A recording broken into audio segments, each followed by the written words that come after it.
দর্শক আসসালামু আলাইকুম। আজকে আমার সাথে আছে এক বিশেষ অতিথি।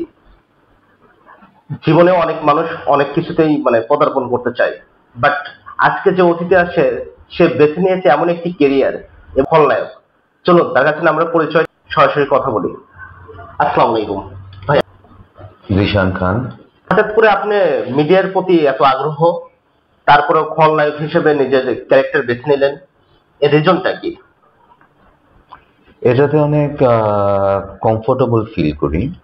আর সবচেয়ে বড় কথা যেটা আমার কাছে যেটা লাগে, খলনায়ক যদি না থাকে তাহলে তো হিরোরই কোনো ভ্যালু নেই। কারণ সবাই যদি সাদামাটাই হয়, নেগেটিভ কেউ যদি না থাকে, যদি গুড অ্যান্ড ইভিল এর ফাইট যদি না থাকে, তাহলে গুডের ভ্যালুটা কই থাকলো? অভিনয় জীবনে আপনার কোনো আইডল আছে যার চরিত্র দেখে আপনি নিজেকে খলনায়ক হিসেবে প্রতিষ্ঠিত করতে চান? ছোটবেলা থেকে সর্বপ্রথম বস মিশা সওদাগর ভাই। ওনার কাজগুলা দেখে ওখান থেকেই সবচেয়ে বেশি অনুপ্রাণিত হই। এবং হলিউডের নিকোলাস কেজ, অ্যান্থনি হপকিন্স, তাদের তাদের যে কাজগুলা, নেগেটিভ রোলের যে কাজগুলা, সেগুলো অনেক বেশি ইন্সপায়ার করেছে আমাকে। নায়কের বিপরীতে কাজ করতে সবচেয়ে বেশি স্বাচ্ছন্দ্য বোধ করেন? যাত্রা মাত্র শুরু। কিছুদিন হয় আমি এই লাইনে পদার্পণ করেছি। তো প্রডিউসার এবং ডিরেক্টররা যাদের বিপরীতে কাজ করলে আমার সাথে তাদেরও সামঞ্জস্যপূর্ণভাবে আমারও কাজটা উপস্থাপন করতে পারবো, তাদের সাথে কাজ করতে ইন্টারেস্টেড অবশ্যই। রিসেন্ট কোনো ছবিতে বা নাটকে কাজ করতেছেন? সামনের ঈদে দুইটা কাজের কথা চলছে। সামনের রোজার ঈদ 2026-এ, সেটা এখনো ফাইনালাইজ হয়নি। তো সেটা ফাইনালাইজ হলে ইনফরমেশনটা আমরা প্রোভাইড করব। গত রোজার ঈদে বেশ কয়েকটাতে কাজ করা হয়েছে। মুক্তি, মোস্তফা হাদি পরিচালিত একটা শর্ট ফিল্ম, ওটাতে মেইন ভিলেন হিসেবেই কাজ করা হয়েছে। এটা মুনলাইট এন্টারটেইনমেন্টস এর আন্ডারে ইউটিউব চ্যানেলে আপনারা এটা দেখতে পাবেন। বিগ স্ক্রিনে বরবাদ এবং দাগি, এই দুটোটাতে কাজ করার সুযোগ হয়েছে। এবং আরো কিছু মিউজিক ভিডিও এবং টিভিসি, সেগুলোতে কাজ করা হয়েছে। জিশান ভাই, আমি যতটুকু জানি আপনার দীর্ঘ টাইম আপনি আমেরিকাতে বসবাস করেছেন এবং করোনা পিরিয়ডে আপনি বাংলাদেশে আসেন। সে সময় বিভিন্ন ব্যবসার সাথে ইনভলভ হন এবং আপনার ব্যবসা ভালোই চলতেছিল। ব্যবসা জগতের পাশে হঠাৎ করেই একটা যে ট্রান্সফরমেশন, আমার ফিজিক্যাল ট্রান্সফরমেশনের, ওই যেটা বলছিলাম যে 2023-এ আমাদের যে দেশীয় এবং করোনার পরে 2023-এ আমাদের যে গ্লোবাল যেই সাপ্রেশনটা যেটা চলছিল গ্লোবালি বিজনেস এরিয়াতে, সবখানে তখন কাজ এরিয়াটা একটু কম ছিল।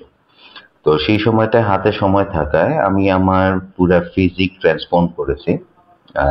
আমি আগে ছিলাম 130 কেজি, সেখান থেকে 7-8 মাসে 60 কেজি কমিয়ে 170-76 আমি নেমেছি।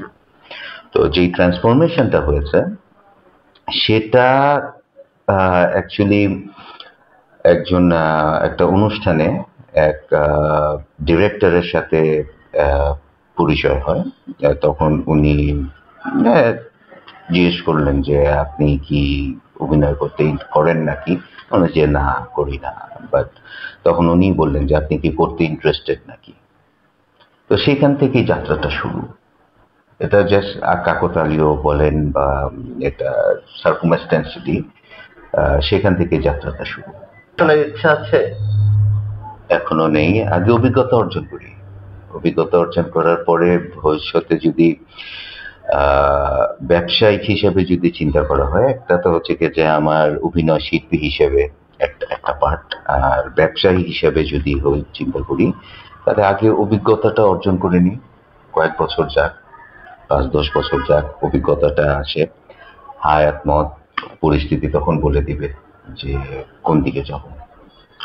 অভিনয়ে ইনডোর স্বাচ্ছন্দ্য বোধ করেন নাকি আউটডোরে? কোনটা বেশি প্রিফার করে? আউটডোর। কেন? প্রকৃতির সাথে, প্রকৃতির মধ্যে, সেখানে আকাশ বাতাস পাহাড় সমুদ্র সবুজ বনানী, ওয়েদারের আপ ডাউন। একটা ছোট্ট একটা বলি, একটা মিউজিক ভিডিওতে কাজ করার সময়, এই তখন শুটিংটা হয়েছিল জানুয়ারিতে, যখন শৈত্যপ্রবাহ চলছে। তো ওটার মধ্যে একটা সিন ছিল রাত্রেবেলা আমাদেরকে আর্টিফিশিয়াল বৃষ্টির মধ্যে, এই শৈত্যপ্রবাহের মধ্যে আর্টিফিশিয়াল বৃষ্টিতে আমাদের একটা ফাইটিং সিন ছিল, তলোয়ার ফাইট। 1.5 ঘন্টা একদম পুরা চুপচুপা ভিজা, আর্টিফিশিয়াল রেইন, চুপচুপা ভিজা, ওই অবস্থায় কাজ করতে হয়েছে। সবাই অনেক অনেক তাদের এক একজনের এক্সপ্রেশন এক এক রকম, বাট আমি প্রচন্ড এনজয় করছি। এটার এক্সপ্লেনেশন কি আমার নিজেরও জানা নাই, বাট আই এনজয়েড ইট। যেটা থেকে যে এখন যেই সময় মিডিয়াতে সময় দেওয়াটা, এটার সাথে কাজ করাটা, যেটা আমার আগ্রহতা তৈরি করেছে ব্যবসায়িক জীবন থেকে, অ্যাপার্ট ফ্রম দিস, যে এটার যে আনন্দ এই কাজ করতে। আপনি যে প্রশ্নটা করলেন যে ইনডোর না আউটডোরে, তো আউটডোরের কাজগুলো আমার আরো বেশি ভালো লাগে। বদ্ধ দুয়ারের ভিতরে তো বদ্ধ দুয়ারই, সেটা সিন অনুসারে রিকোয়ারমেন্ট আছে, কিন্তু আউটডোর ইজ আউটডোর। ভাই আমি নেক্সট কোশ্চেনে যাই, সেটা হলো বাংলাদেশ ফিল্ম ইন্ডাস্ট্রিতে সাকিব ছাড়া অন্য কোনো নায়ক আধিপত্য বিস্তার করতে পারতেছে না, এটার রিজন কি? একাগ্রতা। সাকিব ভাই যে পরিমাণ পরিশ্রম করে, তার যে একাগ্রতা যেটা আছে, সে এই নিজেকে এক্সেল করার, তার মধ্যে যেই নিজস্ব প্রেরণা যেটা আছে, বেশিরভাগ মানুষের মধ্যে সেই জিনিসটা কিছুটা কম, তারটা বেশি। আমি অন্যদেরটা নাই আমি সেটা বলছি না। যেমন সাকিব ভাইয়ের সাথে আমার ব্যক্তিগতভাবে পরিচয় নাই, বাট ওনার যেই লাইফস্টাইলের সম্বন্ধে যেটা জানি, যেটা শুনেছি পড়েছি আমাদের মিডিয়াতে কাজ করতে গিয়ে বিভিন্ন সময়ে, ভাইয়া অলমোস্ট 3 থেকে 4 ঘন্টা প্রতিদিন জিম করে। তার যে বডি ফিটনেসটা উনি যেটা রাখছে, এখন একটা লেভেলে আসছে অবশ্যই অভিজ্ঞতার সাথে। এই সারাদিন শুটিং করে আবার 3 ঘন্টা থেকে 4 ঘন্টা জিম করা দফায় দফায়, এই যে এনার্জিটা, অ্যাডিশনাল এনার্জি, এটা কয়জন করে?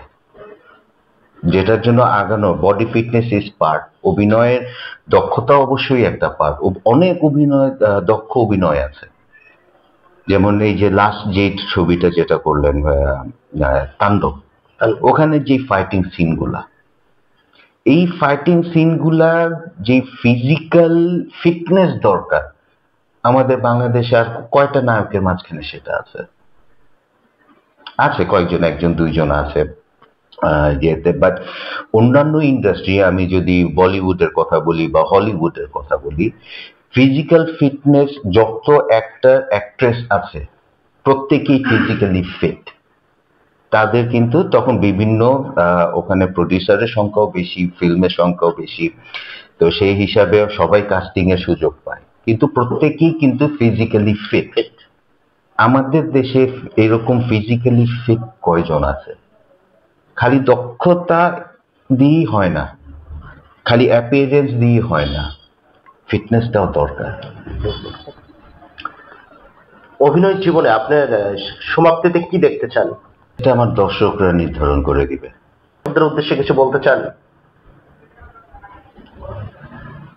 আপনাদের মাঝখানে এসেছি, পর্দায় এসেছি, ছোট পর্দা বড় পর্দা দোনোটাতেই কাজ করার সুযোগ হয়েছে শুরু থেকেই। আপনাদের আমার কাজ দেখার সুযোগ হলে, দেখলে, আমার ওপেনলি অনেস্ট হার্টেডলি ক্রিটিসিজমটা করবেন, কারণ ক্রিটিসিজমটা ইজ মোস্ট ওয়েলকাম আমার নিজের উন্নতি করার জন্য। ভালো দিকগুলো তো ভালোই, যেটা আছে যেটা ভালো হচ্ছে, প্রশংসার থেকে এই মোমেন্টে আমি ক্রিটিসিজমটাকে বেশি এক্সপেক্ট করি আপনাদের থেকে, যে আমার কোন জিনিসগুলা ভুল হচ্ছে, কোন জিনিসগুলা আমার হচ্ছে, হয়তো সেগুলা তো নিজে যতটুকু আইডেন্টিফাই করতে পারছি, বাকি আমার শুভাকাঙ্ক্ষী যারা আছে, ডিরেক্টরস, প্রডিউসার্স, কাজ করার সময় তারা কিছু কিছু যেগুলা ধরিয়ে দিচ্ছে। তো এটার মাঝখান থেকেও যাতে আমি আরো উন্নতি করতে পারি, ক্রিটিসিজম যে পার্টটা সেটা অনেস্টলি করবেন। আমার মন খারাপ হোক বা মন খারাপ না হোক, that is not the factor. আমার নিজের উন্নতির জন্য সেটা করবেন এবং দোয়া করবেন আমার জন্য, যাতে সুন্দর কাজ উপহার দিতে পারি আপনাদেরকে, এবং সেই কাজের যে জেনরে বা ট্রেন্ড, সেরকম কাজ যেন আসে, উপস্থাপন হয়, সেইভাবে যাতে সেখান থেকে ভালো কাজগুলা, এবং সবচেয়ে ইম্পর্টেন্টলি যে কাজগুলা আমাদের ব্যক্তি জীবনের এবং আমাদের সামাজিক জীবনের উন্নতি এবং ডেভেলপমেন্টে একটা মেসেজ দিতে পারবে, এই টাইপের কাজগুলাতে যাতে ইনভলভ হতে পারি, সেটার জন্য দোয়া করবেন, যাতে মিসগাইডেড বা ডিস্ট্রাক্টেড না হয়ে যাই। আসসালামু আলাইকুম। এত ব্যস্ততার মধ্যেও জিশান খান আমাদের সময় দিয়েছে, ধন্যবাদ জিশান ভাই। আপনার সামনের সাফল্য কামনা করি।